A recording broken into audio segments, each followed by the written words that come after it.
खेसारी लाल जी के अगर भगवान बनने के इतने शौक बना तो बिहार में एगो फैक्ट्री खुलवा दी।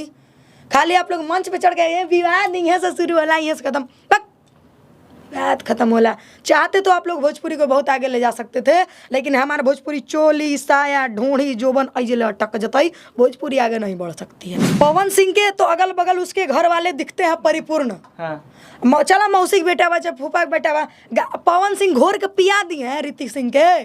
ऋतिक सिंह गावे ना इतना अच्छा तक गावे ले, तनी उनका रो में मिल जा ऋतिको सिंह में मिल जाता नहीं जा। कुछ चीजें हमेशा याद रखिएगा ना कि आदमी एगो कहावत है ना कि अधजल अगर ही छलकत जाए। कौन क्या कहता है इस पे मैटर में कि अगर इस पे पवन सिंह को बोलना होता तो बोल चुके होते। एगो बात बताइए ना खेसारी लाल यादव जी, जब आपके मेहरारू पे और आपके बच्चे पे कोई गया था तो पंकज सिंह को जेल तक आपने करवा दिया, और जब आप किसी पे आते हैं तो अगर एक आदमी अगर खड़ा हो जाएगा ना बॉस, तो बहुत तगड़ा खींचा जी। तू तने रोजी रोजगार देवे वाला भइल बड़ा ना, तो तनी बिहार में एगो कोनो फैक्ट्री खोलवा दो जे कि 10,000 खातिर बाहर मजदूर काम करे खातिर जाले, कतने के सुहाग उजड़ जाला, कतने के कोख उजड़ जाला, तारा में कैपेसिटी बात तनी वो बढ़िया कंपनी खोल दो, ताकि ये पत्रकार ये लोग पत्रकारिता ना करें। आप गाना गाते हैं तो आपका घर परिवार चल जाता है, ठीक, ये लोग पत्रकारिता करते हैं तो इन लोगों का उससे घर परिवार चलता है। एक बात आपसे पूछना चाहेंगे, दुनिया में कोई भी काम छोटा या फिर बड़ा नहीं होता। अगर आप इतना ही अपने आप को और आदरणीय मनवाना चाहते हैं तो हमारे बिहार में एक बढ़िया सा कंपनी खोल दीजिए। क्या जरूरत है आपको माइक उठाने की जी, क्या जरूरत है उनको कैमरा पकड़ने की जी, क्या जरूरत है इनको स्टूडियो खोलने की, क्या जरूरत है हम जैसे कलाकार को गाने की। फैक्ट्री में जाएंगे काम करेंगे। अरे आप 10,000 ही दीजिए ना जी, बाहर 15,000 20,000 पढ़ाई के ग्रेजुएट के हिसाब से, मतलब पढ़ाई के हिसाब से वहाँ पे सैलरी तय की जाती है। आप छोड़िए ना, 10,000 महीना ही हमारे बिहार वालों को दीजिए ना।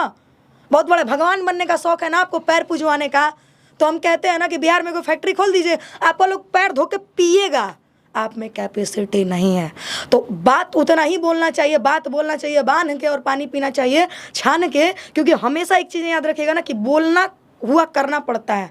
पैर पुजवाने का शौक है तो कोई फैक्ट्री खोल लीजिएगा। तने रोजी रोजगार देवे वाला भइल बड़ा ना, तो तनी बिहार में एगो कोनो फैक्ट्री खोलवा दो जे कि 10,000 खातिर बाहर मजदूर काम करे खातिर जाले, कतने के सुहाग उजड़ जाला, कतने के कोख उजड़ जाला, तारा में कैपेसिटी बात तनी वो बढ़िया कंपनी खोल दो, ताकि ये पत्रकार ये लोग पत्रकारिता ना करें। आप गाना गाते हैं तो आपका घर परिवार चल जाता है, ठीक, ये लोग पत्रकारिता करते हैं तो इन लोगों का उससे घर परिवार चलता है। एक बात आपसे पूछना चाहेंगे, दुनिया में कोई भी काम छोटा या फिर बड़ा नहीं होता। अगर आप इतना ही अपने आप को गुरु और आदरणीय मनवाना चाहते हैं तो हमारे बिहार में एक बढ़िया सा कंपनी खोल दीजिए। क्या जरूरत है आपको माइक उठाने की जी, क्या जरूरत है उनको कैमरा पकड़ने की जी, क्या जरूरत है इनको स्टूडियो खोलने की, क्या जरूरत है हम जैसे कलाकार को गाने की। फैक्ट्री में जाएंगे काम करेंगे। अरे आप 10,000 ही दीजिए ना जी, बाहर 15,000 20,000 पढ़ाई के ग्रेजुएट के हिसाब से, मतलब पढ़ाई के हिसाब से वहाँ पे सैलरी तय की जाती है। आप छोड़िए ना, 10,000 महीना ही हमारे बिहार वालों को दीजिए ना। बहुत बड़े भगवान बनने का शौक है ना आपको, पैर पुजवाने का, तो हम कहते हैं ना कि बिहार में कोई फैक्ट्री खोल दीजिए, आप लोग पैर धो के पिएगा।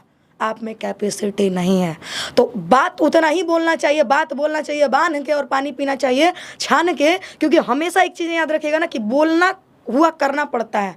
पैर पुजवाने का शौक है तो कोई फैक्ट्री खोल लीजिए।